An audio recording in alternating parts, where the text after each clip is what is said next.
like your new sweater? What do you think?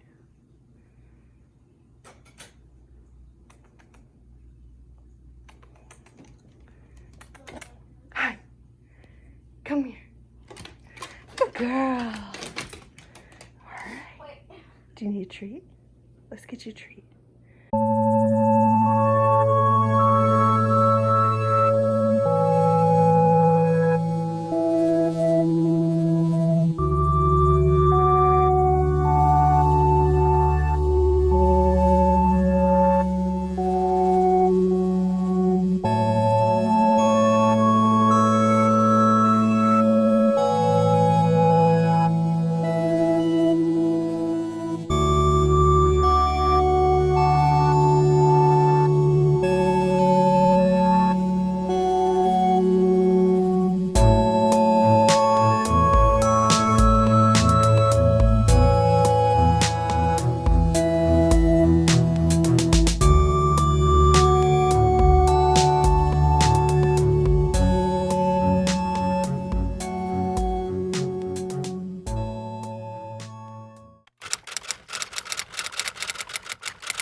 Hello viewer, I am trying to re-record this video because I keep getting long-winded and the video gets too long, and then the episode or the chapter of Hazy Metaphors is going to get too long, and so I just get excited to talk to somebody, I guess. So I'm gonna try to briefly touch on things, and then you can tell me what you want to hear more about, and I can explain them in future videos. I think is probably the best approach to go through this. The first thing I want to mention, because I know somebody will ask about it, I have this new tangle, or not tangle, it's a bendable necklace. If you search up bendable necklaces, you can find it, but I use it as a fidget. And I love it. It's silent and helps me to focus during meetings and such, but it's quiet, so it's less distracting than some of my other fidgets, which I get self-conscious about using in public because they're so loud. But I tend to like loud fidgets. But now I'm reaching for this one all the time because I just love it. I don't know. There's something about tangling this up and untangling it that I really enjoy. And if I want to bring it somewhere, I'll actually wear it as a sort of bracelet, and that way I have it on me at a meeting or something and can mess with it. But I love it. So bendable necklaces, I recommend using them as fidgets. So there's that. I wanted to show you some new stickers I got. I should have pulled some more of her stickers out of my sticker stash, but I didn't think of it. But these are the ones I received recently. If you look at my Instagram account, if you follow me on Instagram, you will probably have seen her work previously in some of my spreads because I like her work. So this is, I don't know if I'm saying this correctly, Marigana Suli. I will link her in the description. And the sticker pack I got was called Curiosities.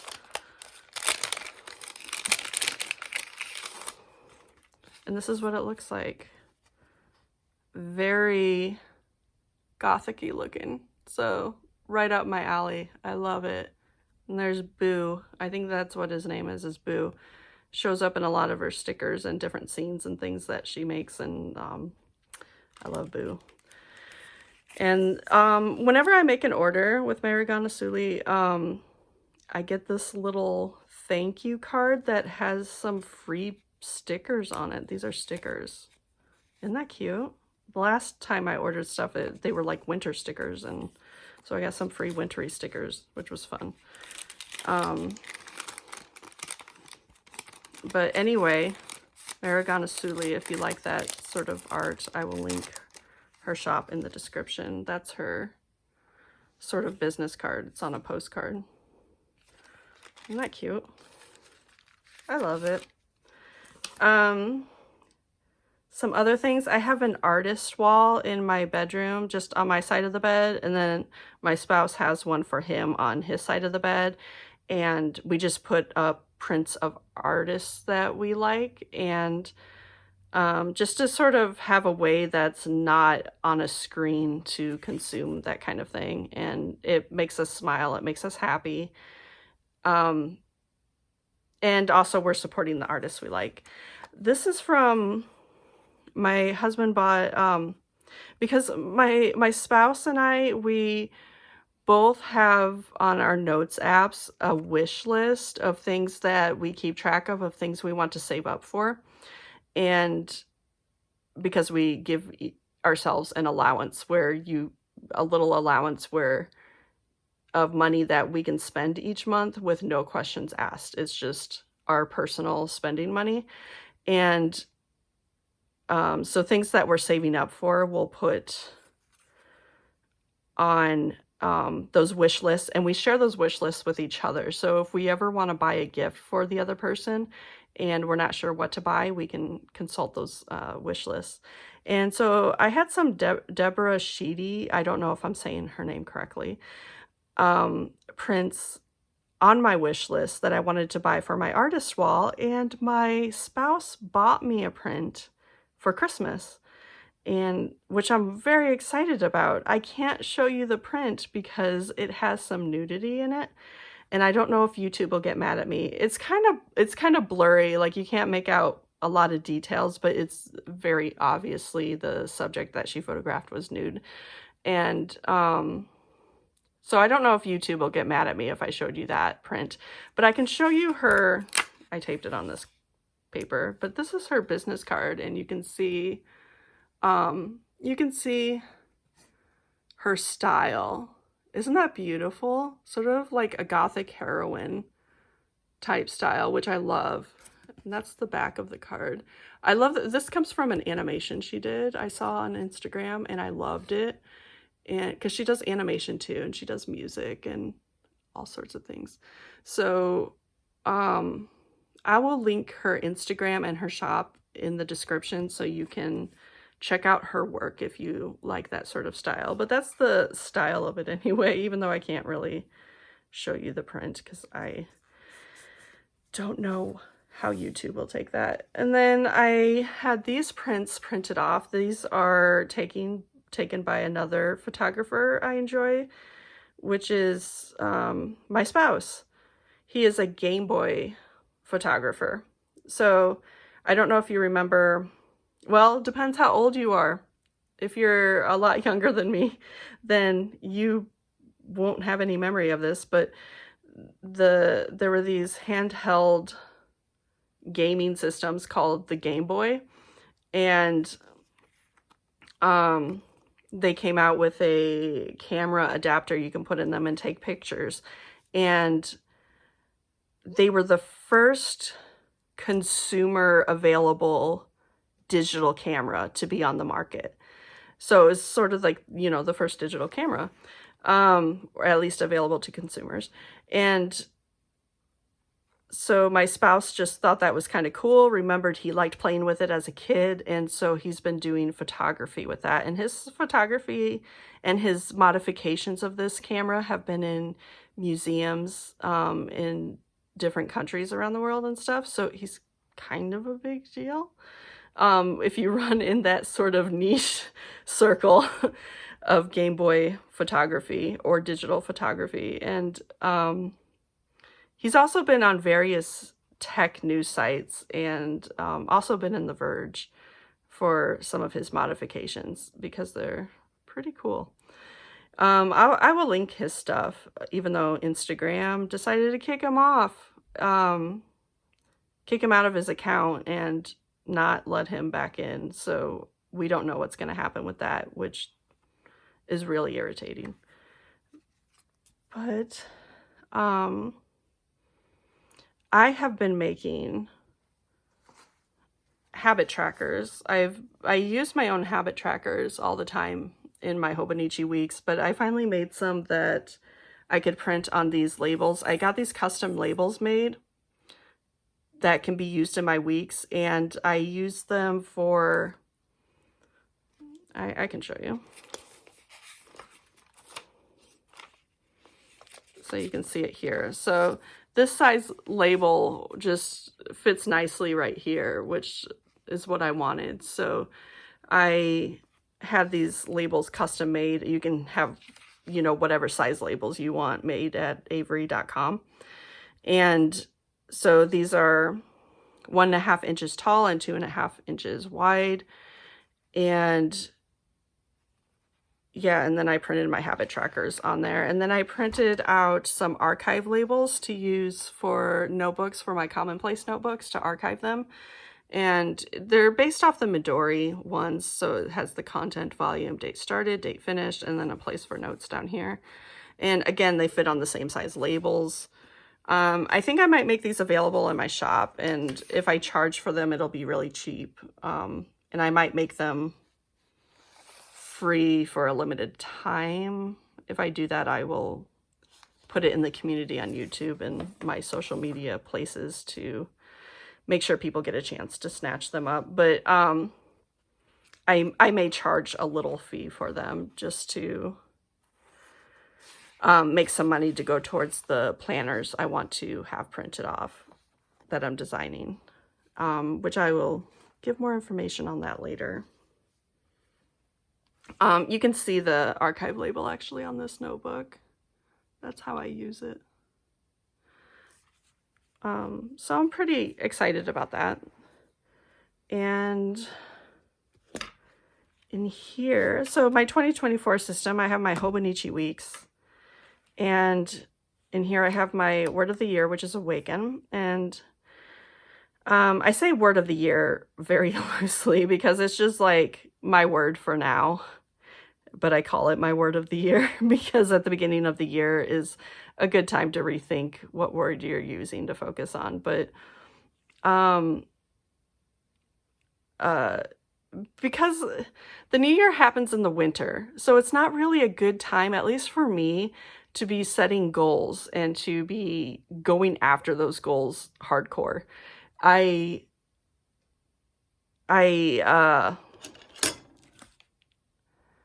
need to, the winter time is a time to hibernate for me and to reflect and to be a little more mindful. And it's a time I want to experience winter rather than going at my goals all of a sudden hardcore. I do enjoy a new year and starting fresh in a new notebook and things. But as far as setting goals goes, that is something that usually for me happens in the spring. That's when I get my sense of renewal and a boost of energy. And I feel more like tackling my goals and I feel a little more alive. Whereas in the winter, I feel tired and sluggish. And so I want to be more gentle with myself and to put more of my energy into being mindful, since it's harder for me to be mindful in the wintertime. And so enjoying the darkness in the winter, lighting a candle, and enjoying the cold and enjoying what it feels like to come in from the cold and get warmed up with a warm meal and a cozy blanket and enjoying a book. So I want to experience winter. And when spring comes around, that's when I'll really start tackling goals and things. And I try to be mindful in the spring as well and try to enjoy and celebrate what that season is. But it's easier to do it in the spring because I have a boost of energy, mental and physical energy during that time.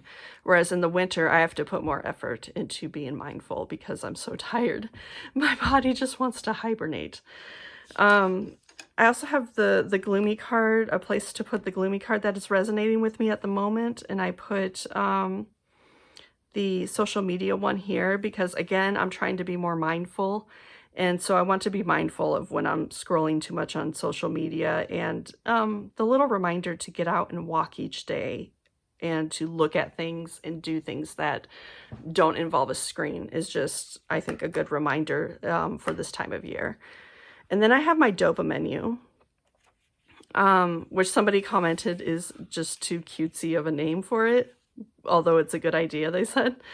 And yeah, I get you. Sometimes I say Dopa menu, and sometimes I'm like, oh no, that's fine. It's fine. Call it a Dopa menu.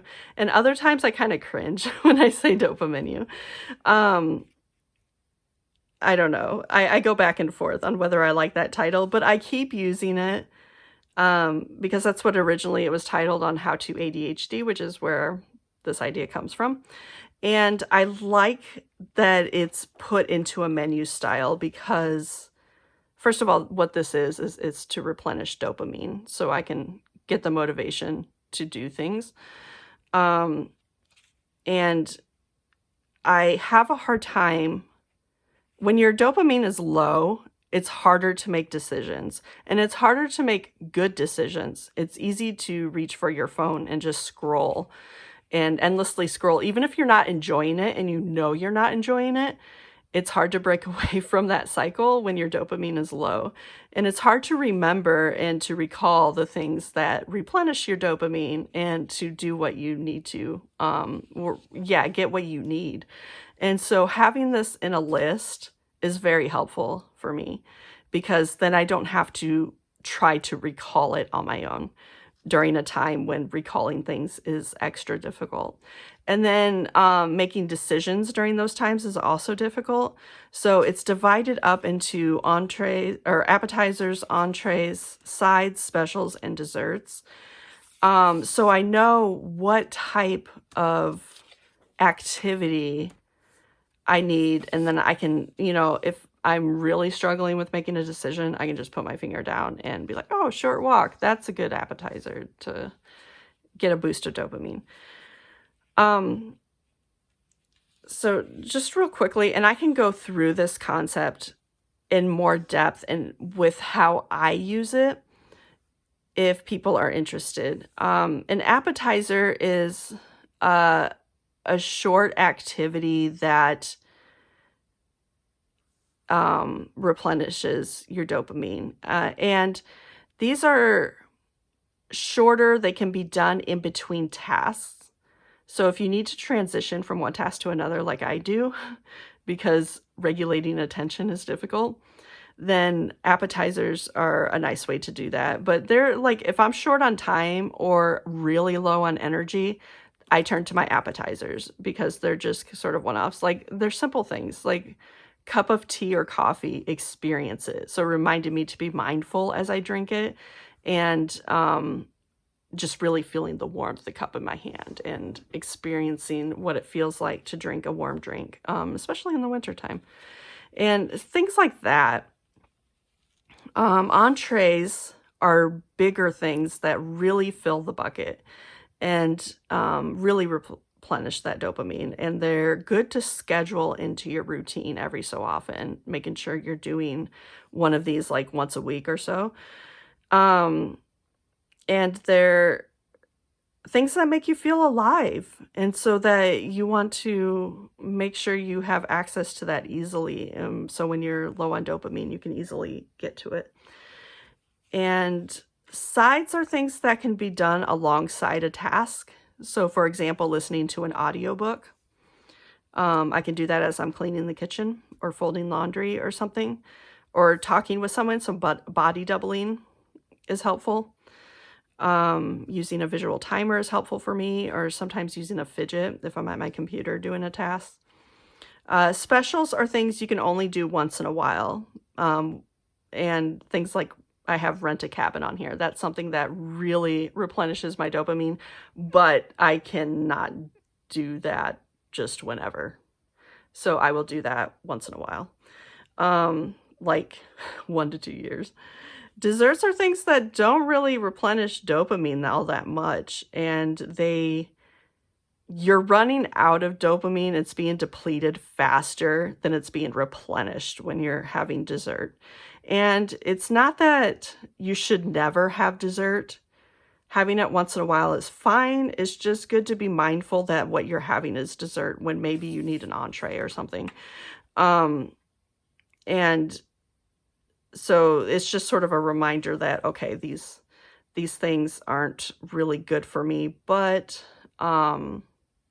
setting a timer or something and limiting how much I'm doing it's fine to enjoy it once in a while. So I have like on here, like social media, scrolling social media, mindless eating, fatty or sugary snacks, you know, that don't really replenish dopamine, ruminating, watching YouTube videos, things like that don't really, for me, replenish the dopamine faster than it's being depleted. So that's sort of the beginning of my Hobonichi weeks.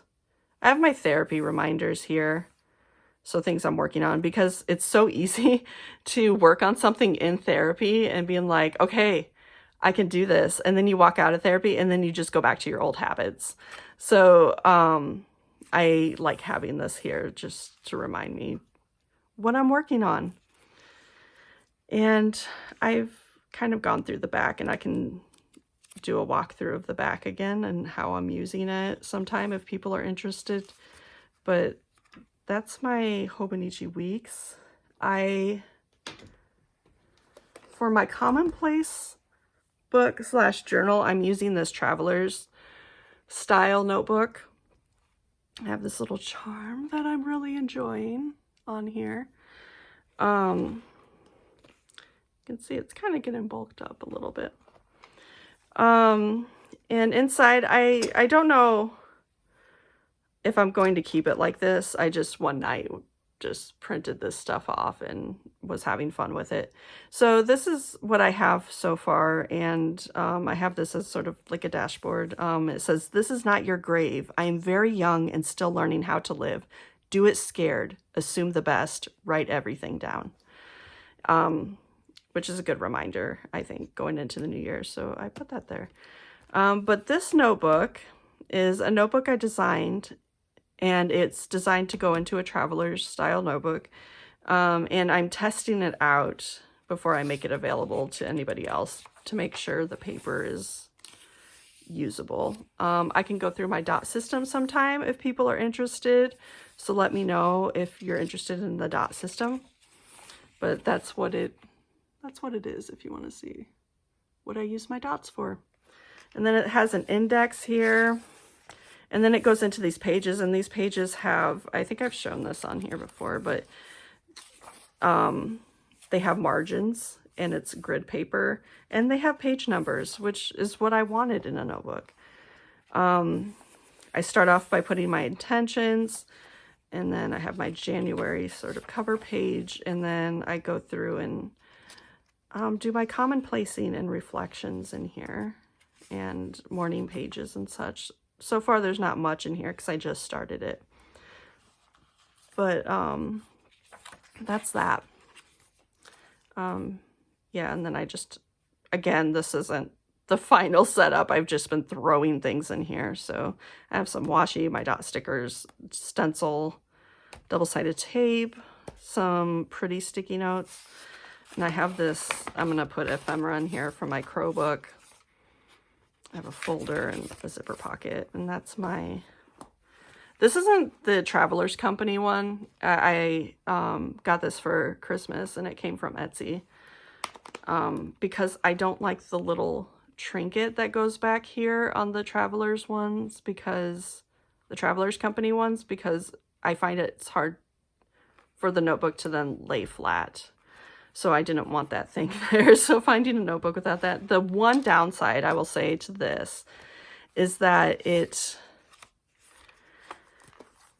the middle thing here has the tie right there. So if this was like holding your notebook into the Traveler's notebook cover, that would be super annoying. And I kind of circumvented that by using this to attach my notebook to this. So putting this in the folder where it's not going to bug me so much, and then attaching my notebook using a connecting band instead of, so this is what's holding my notebook in, as opposed to this massive thing. So that's kind of how I got around that a little bit. We'll see how I get along with it, and I'll let you know. But that's that. And then I'm also I have my notepad that I made. I think that was the last Hazy Metaphors episode. I made this notepad, which allows me each day to list my top 3 priorities, and then urgent tasks and not urgent tasks. And so what I'll do is I will look at my list for the week, which I divide up the same way between urgent and not urgent.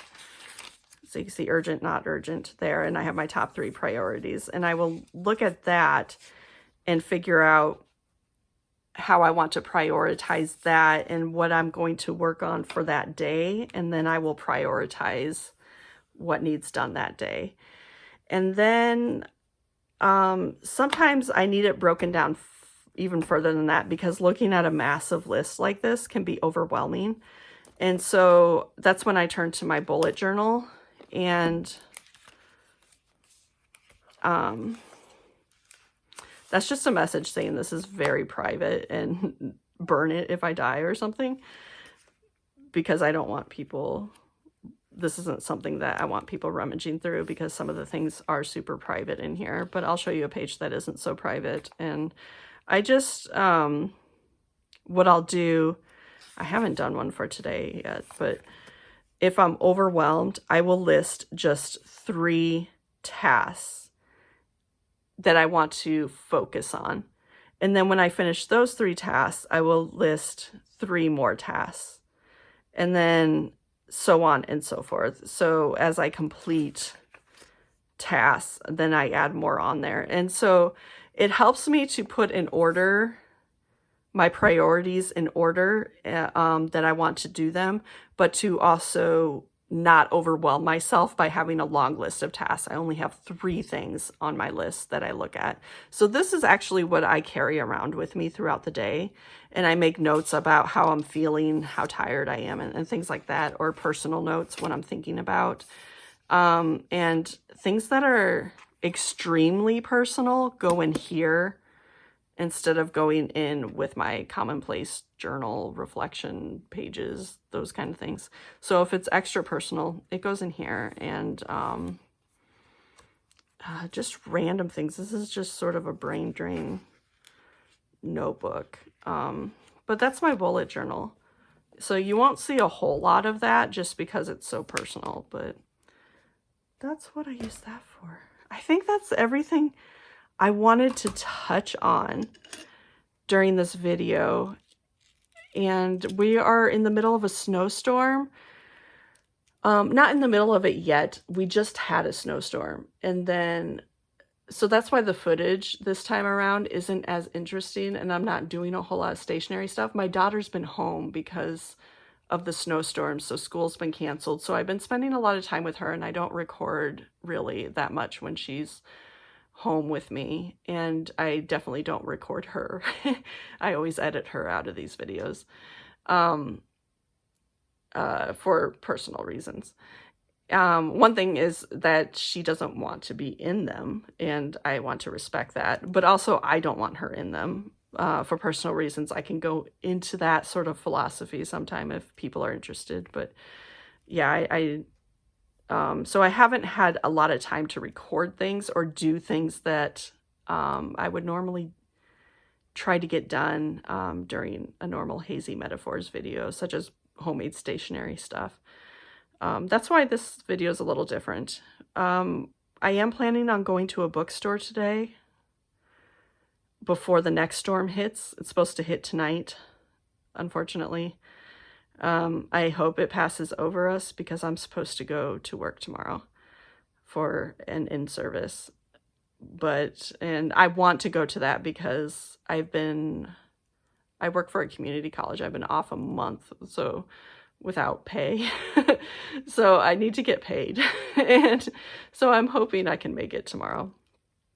And, but anyway, so there might be some coffee shop footage. In the in future videos, I wanted to touch on my intentions for that so I can just put it out there and work on them.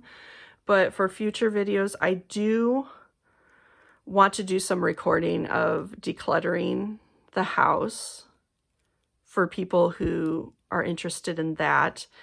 I do want to do more narcolepsy talks for people who are interested in that. And I want to record more of my creative processes when I do different creative things. For example, writing music for this vlog. The music that you hear on here is all made by me.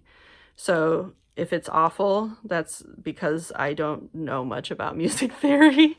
I can't tell if it's awful or not. I just kind of go with my instincts and do what I like. And I have like a very small amount of music theory knowledge that I apply, but I just use GarageBand and make music that way. If you're interested in the process of that, I can show you if you want to make your own music or something. Although you may hear my music and be like, no, don't show me that. So hopefully I'll see you soon, and have a nice day. I hope you have the sweetest dreams.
Excited to see me. She doesn't? There she is.